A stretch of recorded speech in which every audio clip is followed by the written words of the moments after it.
The courier handed me the envelope as I wheeled my suitcase through my front door, jet-lagged from a 3-day conference in Frankfurt.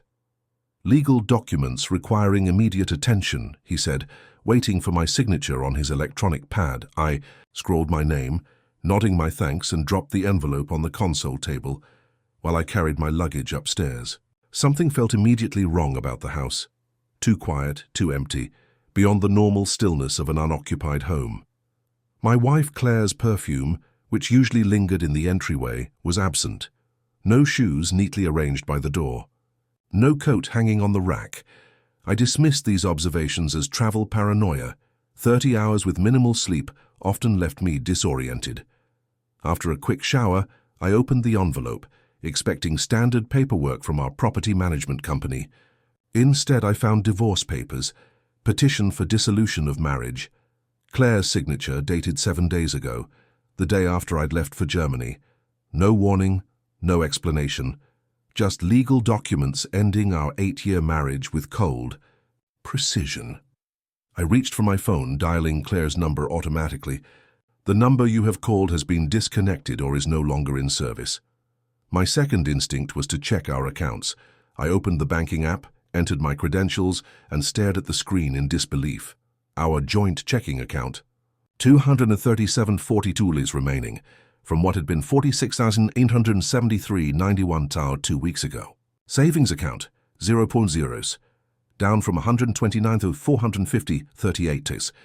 Investment account, completely liquidated, all $342,000 gone. In less than 10 minutes, my entire reality had shifted. My wife was gone. Our money, all of it, was gone. All while I was 4,000 miles away, securing the international contract that would have finally provided the financial security Claire had always said she wanted. The irony would have been amusing if it weren't so devastating. I sat down at the kitchen island, divorce papers in one hand, phone in the other, and took 3 deep, measured breaths. Panic would solve nothing. Rage would solve nothing. After 17 years of managing complex logistical operations, I knew that systematic analysis and strategic planning were the only useful responses to catastrophic situations. I opened my laptop and created a new document. At the top, I typed Situation Assessment and Response Strategy. Then I began methodically listing everything I knew and everything I needed to find out. My name is Daniel Barrett, 42 years old, Director of International Operations for Meridian Logistics, a company specializing in supply chain solutions for pharmaceutical distribution. I've spent my career building systems that anticipate failure points, identify inefficiencies, and create contingency plans for scenarios ranging from minor shipping delays to global pandemics. I approach problems methodically, breaking complex situations into manageable components and addressing each systematically. This approach has earned me a reputation as the person you want managing a crisis, calm under pressure, thorough in analysis, decisive in action. I met Claire Winters at a charity gala in Chicago 11 years ago. I was 31, 5 years into Caine. My career at Meridian, and recently relocated from our Atlanta office. She was 29, working as an event coordinator for a high-end hotel chain, stunning in a blue dress that matched her eyes perfectly. Our connection was immediate, both ambitious professionals who valued independence but desired partnership. We married 3 years later in a small ceremony on Lake Michigan, witnessed by close friends and family. The early years of our marriage aligned with significant career advancements for both of us. Claire transitioned from hotel events to independent luxury event planning, building an impressive client list of Chicago's elite. I moved up through Meridian's management ranks, eventually reaching director level with responsibility for European and Asian markets. We purchased a brownstone in Lincoln Park, traveled extensively, and lived the dual-income, no-children lifestyle we both wanted. The first signs of trouble appeared subtly, roughly 3 years ago. Claire became increasingly focused on financial security, initiating conversations about retirement savings and investment strategies with new urgency. Given my natural inclination toward financial planning, I welcomed this interest. We consolidated our separate accounts into joint ones, streamlined our investments, and created a comprehensive financial strategy that would allow potential early retirement by our mid-50s. Other changes were more concerning. Claire's professional ambition seemed to wane. She began turning down high-profile events, citing stress and burnout. She suggested I decline a promotion that would require more international travel despite the substantial salary increase. When I accepted the position anyway, she was supportive outwardly but distant in ways difficult to quantify. Our communication patterns shifted. Claire asked detailed questions about my schedule, my colleagues, my clients, information she had previously shown little interest in. When I reciprocated with questions about her work, her answers became vague, deflective. I attributed this to her reduced passion for her career, perhaps even depression, and suggested therapy, both individual and couples. She agreed to individual sessions, but resisted joint counseling, saying she needed to work through some things on her own first. In retrospect, the signs were obvious. Major purchases mysteriously deferred, important documents suddenly organized into meticulous files, her increased interest in our financial accounts and investment portfolio, the gradual removal of personal items from our home, so subtle I hadn't consciously registered it, but hindsight offers clarity that present experience obscures. I had trusted Claire completely, never imagining she was capable of such calculated betrayal. As I reviewed our recent history with new awareness, one thing became clear. This wasn't a spontaneous decision. Claire had been planning her exit for months, possibly years. The question was why. And more importantly, what I was going to do about it. My first step was practical damage control. I called our bank's fraud department, explaining that unauthorized transfers had occurred while I was overseas. The representative was sympathetic but direct. Since Claire was a joint account holder, the transactions were technically authorized. They could flag the accounts and prevent further withdrawals, but recovering the money would require legal action. I initiated the process anyway, knowing documentation would be crucial later. Next, I contacted our investment firm with the same information. Their response was slightly more encouraging. Some transactions had been flagged as unusual activity, but proceeded after Claire provided appropriate verification. They agreed to freeze the remaining assets, a paltry $1,750 in a forgotten retirement account, and provide transaction records for the past 6 months. By midnight, I had contacted all relevant financial institutions, changed passwords on remaining accounts, and initiated credit monitoring services. The immediate hemorrhaging was stopped. Now I needed to understand the full extent of the damage before planning next steps. Sleep was impossible. Instead, I spent the night creating a comprehensive spreadsheet of our finances, what had been taken, what remained, when each transaction occurred. The pattern was methodical. Small withdrawals began 3 months ago, gradually increasing in size. Major liquidations happened while I was in Frankfurt, with funds transferred to accounts I couldn't trace. Claire had timed everything perfectly, ensuring I wouldn't receive notifications during my international flight and subsequent meetings. Beyond the financial impact, practical questions emerged. Had she filed the divorce papers in Illinois or established residency elsewhere? Was she still in the country? What legal recourse did I have regarding the money? I needed answers, information, leverage, and I needed them quickly. Morning brought necessary clarity and the beginnings of a plan. I called my company's legal department and explained the situation, requesting emergency personal leave. Then I contacted Marcus Wilson, a college friend who had become a respected private investigator, specializing in financial fraud. Finally, I reached out to Rebecca Caine, a divorce attorney recommended by Meridian's general counsel, forwarding her the papers I'd received. By noon, I had assembled my response team and established initial priorities. Locate Claire, document the financial trail, understand my legal position. While emotional confrontation might have been satisfying, strategic investigation would yield better results. Marcus began his work immediately, starting with basic digital footprints. Credit, Card usage, phone records, social media activity. Rebecca reviewed the divorce filing, confirming it had been submitted in Cook County, Illinois, with standard division of assets requested despite Claire having already taken everything. The filing listed irreconcilable differences as grounds, with no specific allegations against me. 3 days of intensive investigation revealed the first breakthrough. Claire had purchased a ticket to Vancouver 2 days after I'd left for Frankfurt, using a credit card I wasn't aware she possessed. Marcus traced subsequent activity to various locations in British Columbia before the trail went cold. Meanwhile, Rebecca discovered concerning legal maneuvers. Claire had established a consulting LLC 6 months earlier, without my knowledge, using her maiden name. Bank records showed client payments to this entity rather than our joint accounts for the past several months. The picture becoming clearer, I expanded my investigation. I contacted Claire's closest friend, Stephanie, who expressed genuine shock at the situation. I haven't heard from her in weeks, she admitted. She cancelled our monthly dinner plans last month, said she was swamped with a new client. Similar conversations with other friends yielded the same pattern. Claire had been systematically distancing herself from her social circle. Her parents were equally bewildered. "We spoke last Sunday," her mother said, concern evident in her voice. "She mentioned nothing about divorce or leaving. Is she all right?"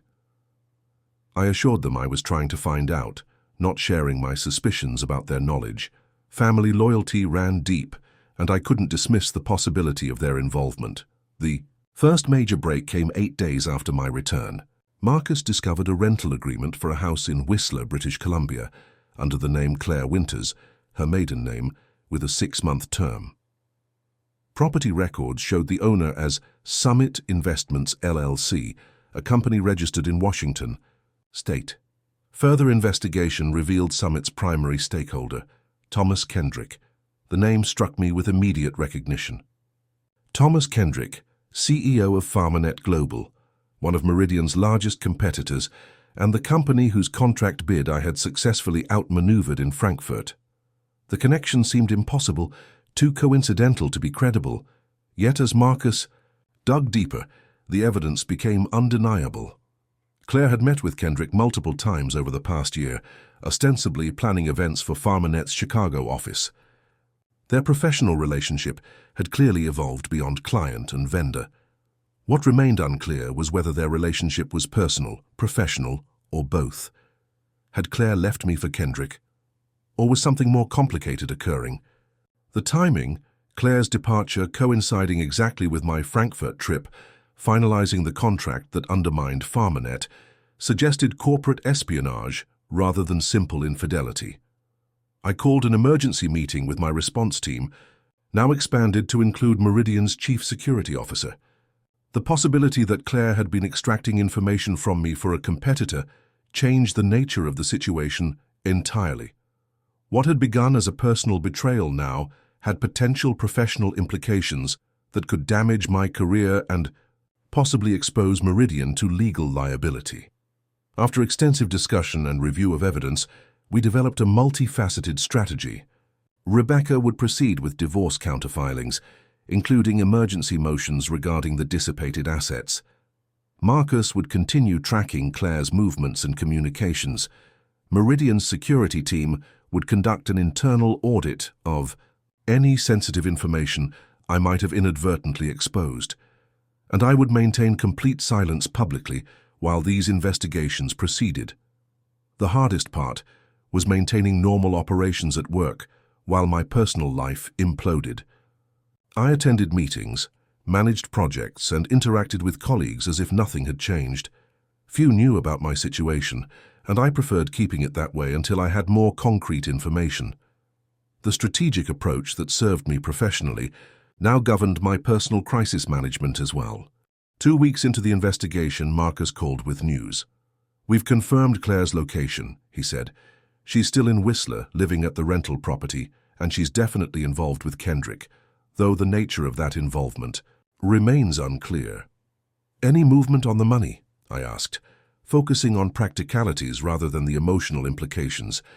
Most of it was transferred to offshore accounts, but we've identified a domestic account holding approximately $175,000. It's registered to her LLC, technically business funds rather than personal assets. This was the first actionable intelligence we'd received. Rebecca immediately filed for asset freezing, citing fraudulent transfer of marital property to business entities. Meanwhile, Meridian's security audit revealed something unexpected: no evidence of corporate espionage. Despite my fears, Claire appeared never to have accessed or transmitted any sensitive company information. Whatever her relationship with Kendrick, it hadn't involved selling Meridian's secrets. This discovery was simultaneously relieving and confusing. If industrial espionage wasn't her motivation, what was? The answer came from an unexpected source: Claire's personal laptop, which she had left behind in her hasty departure. With Marcus's guidance, I legally accessed her cloud storage using account recovery options tied to our home network. What I found wasn't evidence of corporate betrayal, but documentation of personal deception spanning our entire relationship. Emails between Claire and Kendrick, dating back 5 years, revealed a relationship that predated any business connection. Photos showed them together in various locations during times Claire had claimed to be on solo work trips. Most devastatingly, financial records indicated Kendrick had been funding Claire's event planning business almost from its inception, explaining her seemingly impressive client list and financial success. The truth crystallized with brutal clarity. Claire had been living a double life for years. Her relationship with me had been, at least in part, strategic, providing her with legitimacy, stability, and a cover story while she maintained her primary relationship with Kendrick. The timing of her departure wasn't about my Frankfurt trip specifically. It coincided with Kendrick's divorce finalization and his subsequent ability to bring their relationship into the open. This revelation shifted my approach entirely. What had begun as an investigation into financial fraud and potential corporate espionage was now clearly a case of long-term personal deception. While the betrayal cut deep, it also provided unexpected leverage. Claire had committed multiple acts of financial fraud that could carry criminal penalties beyond the civil divorce proceedings. Rather than immediately confronting Claire with this information, I worked with Rebecca to develop a comprehensive settlement proposal. The terms were simple: return of all marital assets taken without consent, a clean break with no ongoing financial entanglements, and my silence regarding the evidence of fraud in exchange for her cooperation. The alternative was explicitly stated: criminal charges, public exposure of her deception, and potentially years of legal proceedings. I instructed Rebecca to send this proposal directly to Claire's rental property in Whistler, along with sufficient evidence to demonstrate the strength of our position without revealing everything we knew. Then I waited, focusing on rebuilding my personal finances and professional focus while the legal machinery moved forward. Claire's response came through her hastily retained Canadian attorney 3 days later, a counter-proposal acknowledging the legitimacy of my claims, but requesting modifications to the financial terms. Negotiations proceeded with surprising efficiency, once Claire understood the extent of my knowledge and the potential consequences of continued resistance. Within a month, we had reached a settlement that returned approximately 70% of the taken assets to me, less than what was rightfully mine, but enough to move forward without the extended trauma of litigation. Claire would keep the remaining funds as her sole financial benefit from our marriage, a price I was willing to pay for. A clean final break. The divorce was finalized 90 days later, with minimal public disclosure and no professional repercussions for either of us. Throughout this process, I maintained the analytical approach that had served me throughout my career. I documented everything, evaluated options based on likely outcomes rather than emotional satisfaction, and prioritized long-term resolution over immediate vindication. This approach wasn't just professionally ingrained, it became emotional self-preservation during a period of profound personal betrayal. 6 months after discovering those divorce papers on my console table, I sat in my new condo overlooking Lake Michigan, reviewing financial statements that reflected my rebuilt stability, The material recovery had been substantial, but the emotional and psychological work remained ongoing. I had begun therapy to address trust issues and process the relationship deception. I had rebuilt connections with friends neglected during my marriage. I had even started dating again, cautiously and with greater awareness of relationship dynamics. I had previously missed. Through professional contacts, I occasionally heard updates about Claire. She and Kendrick had married in a lavish Vancouver ceremony.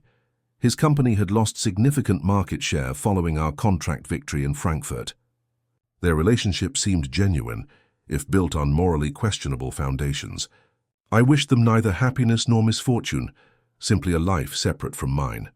The most unexpected outcome of this ordeal was my evolved perspective on success and security. Having lost nearly everything and rebuilt from that foundation, I recognized that resilience rather than resources defined true security.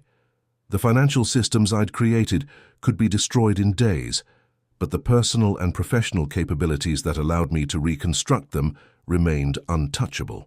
Also gained clarity about relationship authenticity.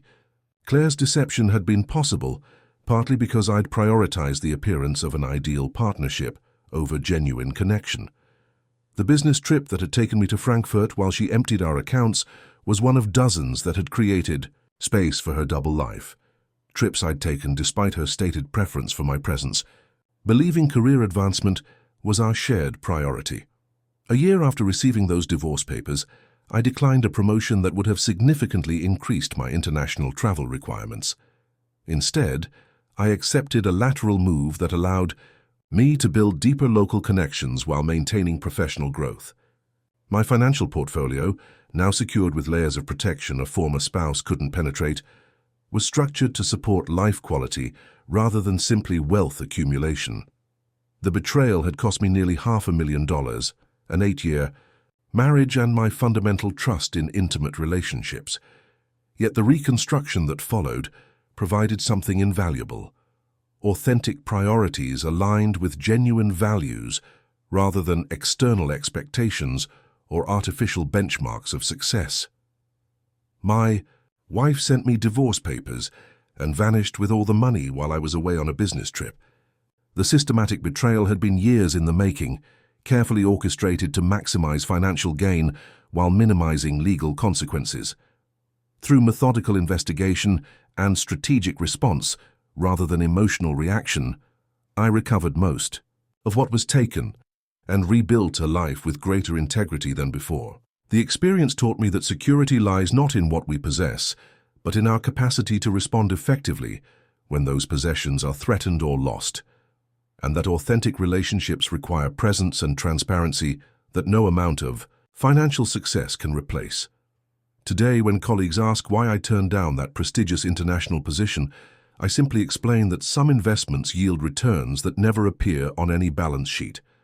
The understanding in their eyes suggests, I'm not the only one who has learned this lesson, though perhaps few have paid such a high tuition for the education.